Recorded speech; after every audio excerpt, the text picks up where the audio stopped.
बरिहार गांव में बरिहार बरिहार गांव में उपस्थित सभी हमारे वरिष्ठजन, सबसे पहले मैं करुणा के सागर तथागत बुद्ध को नमन करते हुए और इस खंड खंड भारत को अखंड भारत बनाने वाले चंद्रगुप्त मौर्य और बुद्ध के संदेश को, जो करुणा मैत्री जय का संदेश, उस संदेश को जन जन तक पहुंचाने वाले सम्राट अशोक महान बहुजन समाज में जन्मे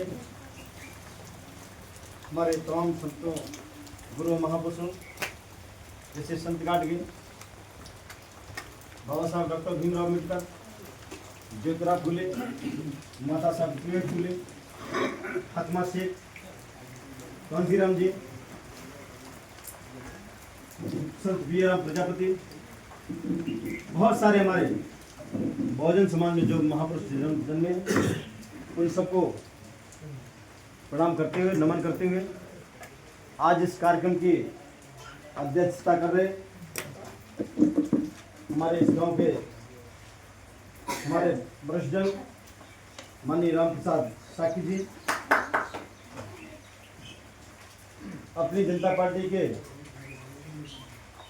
प्रदेश उपाध्यक्ष, और जिनको अभी आपने सुना बहुत ही ओजस्वी बोलते हैं, ऐसे मेरे वरिष्ठ साथी डॉक्टर अवधेश साकी जी, अपनी जनता पार्टी के प्रदेश सचिव डॉक्टर बालकराम साकी जी, अपनी जनता पार्टी के प्रदेश मंडल उपाध्यक्ष भाई गिरीश साकी जी, डॉक्टर भगीरथ साकी जी, युवा मोर्चा के जिलाध्यक्ष भाई दीपंकर जी, और अपनी जनता पार्टी के ऊर्जावान और युवा साथी हमारे दीपक साथी जी, जो बहुत मेहनती हैं, किसनी विधानसभा के बहुत ही जुझारू साथी हमारे रंजीत साकी जी, और जो अपनी जनता पार्टी की जो मीडिया देखते हैं और हर जगह उपस्थित रहते हैं भाई आदेश साकी जी, राजकुमार यादव जी, जो कि अपनी जनता पार्टी के जिला उपाध्यक्ष है, भाई मनोज साकी जी, जिनका हमें हमेशा साथ मिलता है, भाई उदयवीर साकी जी जिला सचिव, सर्वेश साकी जी, जिन्होंने इस विधानसभा कार्य बहुत ही अच्छा कार्यक्रम कराया, आप बड़े ही साधुवाद के पात्र हैं। भाई पंकज साकी जी, पंकज जी कोई भी मीटिंग होती है, पंकज जी हमेशा हर मीटिंग में रहते हैं। भाई हरिओम साकी जी, कृष्ण साकी जी, वेदराम साकी जी, जीतपाल साकी जी, ताराचंद साकी जी, भाई वीरेंद्र साकी जी, बलवीर साकी जी, सुरेंद्र साकी जी, इसके साथ साथ इस सभा में बैठे मेरे हम उम्र साथी और जिनका नाम नहीं मैंने बोला, उन सभी को मैं प्रणाम करता हूँ, नमस्कार। साथियों, बहुत सारी बातें हो गई, डॉक्टर साहब ने सारी बात बता दी, फिर भी चूंकि मैं भी बोलना है, अपनी जनता पार्टी और उसके नेता स्वामी प्रसाद मौर्य, आप सभी लोग जानते हैं कि जो लोग राजनीतिक विश्लेषण नहीं करते हैं और जो आपके अपने लोग नहीं है, जब स्वामी प्रसाद मौर्य जी बोलते हैं तो उनके बोलने को कह दिया जाता है स्वामी प्रसाद के बिगड़े बोल,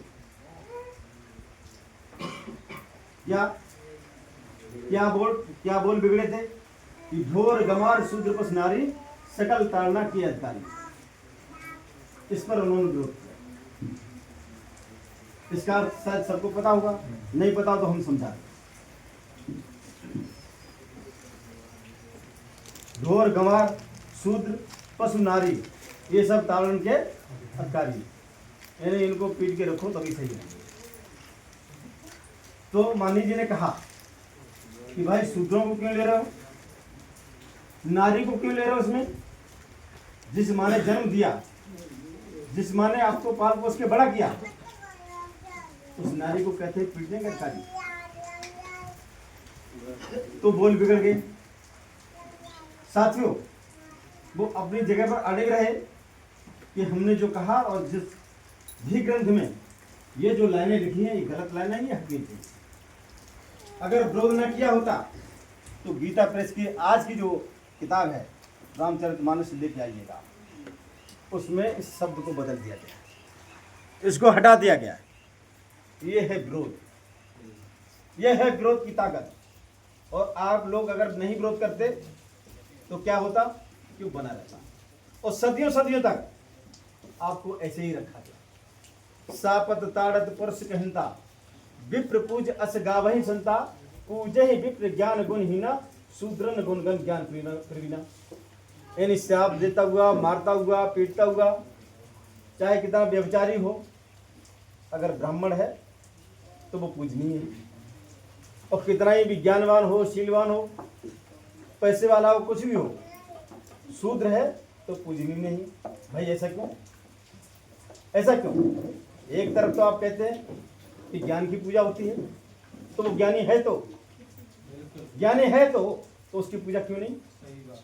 तो इस तरह का जो दोहरा चरित्र लिखा है और जिन शास्त्रों को हम आदर्श मानते हैं और उनमें लिख दिया गया हो, तो क्या इसका विरोध नहीं होना चाहिए था? अरे कोई तो विरोध करेगा। अब उसका विरोध कर दिया तो हमारे ही अपने लोग सोचते हैं कि वो तो धर्म के विरोधी हैं। कहाँ भैया धर्म के विरोधी हैं? अभी आप बात देख लीजिए, राम मंदिर में अगर सबसे अधिक योगदान किसी का रहा हो तो कल्याण सिंह का रहा। कल्याण सिंह ने अपनी सरकार घुमाई, उमा भारती ने अपनी सरकार घुमाई, विनय कटियार ने कितना आंदोलन किया। राम मंदिर ट्रस्ट जब बनता है तो ये तीनों नेता, ओबीसी के बैकवर्ड के नेता उस ट्रस्ट में क्यों नहीं होते हैं? ये हमारा विरोध है, ये विरोध है। जब हम ये विरोध करते हैं, जब माननीय स्वामी मौर्य इस बात का विरोध करते हैं तो उनको कह दिया जाता है कि राम के विरोधी, धर्म के विरोधी।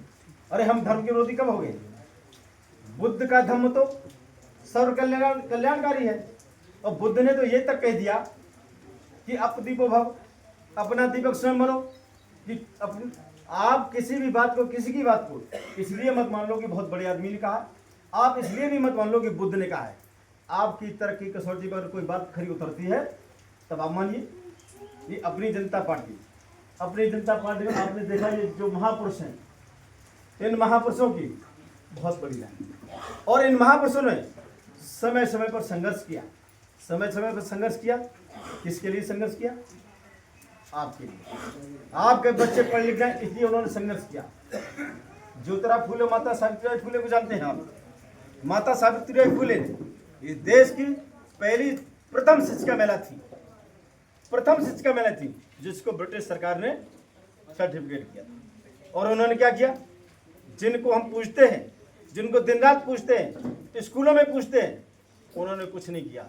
लेकिन जिन्होंने इस देश की बेटियों को पढ़ाने का काम किया, सबसे पहले महिलाओं के लिए अगर स्कूल खोलने का काम किसी ने किया तो इस दंपत्ति ने किया। और इसके साथ क्या किएगा कि जब ये स्कूल खोलते हैं तो इनके पिता को, वहाँ के जो सामंतशाही लोग होते हैं जिनको मैं नाम लेता हूँ हर जगह, उन लोगों ने बहला दिया कि अब तेरा बेटा तो बहुत गलत काम कर रहा है, महिलाओं को पढ़ाने का काम कर रहा है, ये महिलाएं पढ़ लिख जाएंगी तो हमारी सेवा नहीं करेंगी। अरे क्या महिलाएं हमेशा सेवा के लिए बनी होती हैं? क्या सेवा के लिए बनी होती हैं? जिस कोख से आपने जन्म लिया है, क्या आप उससे सेवा कराएंगे? अरे माँ का तो दर्जा अलग होता है, तो बराबरी का दर्जा क्यों नहीं मिलना चाहिए उनको? पढ़ाई लिखाई क्यों नहीं होनी चाहिए?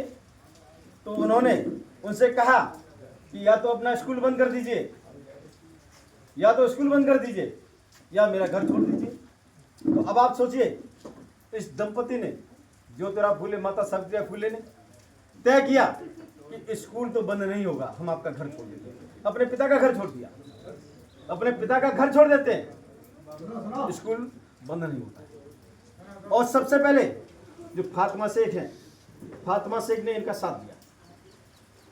फातिमा शेख भी इनके साथ में पढ़ाने के कार्य में लगी। फातिमा शेख को इसलिए हम माता का दर्जा देते हैं कि उन्होंने इस देश की महिलाओं को पढ़ाने के लिए अपना सर्वस्व निछावर किया। और सोचिए, एक विधवा ब्राह्मणी का बच्चा गोद लिया, ये हमारा करेक्टर है, ये हमारा करेक्टर है, ये इस समाज का करेक्टर है कि हमारे साथ किसी ने कोई कभी भी भेदभाव किया हो, लेकिन जब हम न्याय करने आते हैं तो किसी के साथ भेदभाव नहीं करते। ये इतिहास में दर्ज है। आपने देखा होगा, त्रिपिटक पढ़ा होगा, बुद्ध का कोई भी दर्शन पढ़ा हो, कहीं पर भी किसी भी मानव के साथ भेदभाव की बात कही हो तो बता दीजिए। मानव मानव एक समान की बात की हमेशा। इसीलिए आप लोग उस बुद्ध के वंशज हैं, आप लोग सम्राट अशोक की संतान हैं, आप चंद्रगुप्त मौर्य के वंशज हैं, जो कहते थे जगती पर छाया करती थी कभी हमारी भुजा विशाल, बार बार झुकते थे पथ पर गिरी किरवन के उन्नत वाल। वो ऐसा इतिहास रहा है। बात करते हैं, अभी आपने देखा कि अभी आप जानते हैं पुण्य श्लोका अहल्याबाई होलकर, नाम सुना होगा। अहल्याबाई होलकर पाल समाज की, और एक पेरियार रामास्वामी नायकर। पेरियार रामास्वामी नायकर वो भी पाल समाज के थे। भारतीय जनता पार्टी की सरकार अहल्याबाई होलकर की तो जयंती मनाती है, भारतीय जनता पार्टी की सरकार पेरियार रामास्वामी नायकर की जयंती क्यों नहीं मनाती है? क्यों नहीं मनाती है? ये हम आपको बताते हैं। क्योंकि जो पाल समाज के हमारे लोग हों तो ये जान लें, हमारे लिए दोनों ही पूजनीय है, दोनों ही पूजनीय है, लेकिन हमें ये अंतर तय करना पड़ेगा, ये अंतर तय करना पड़ेगा।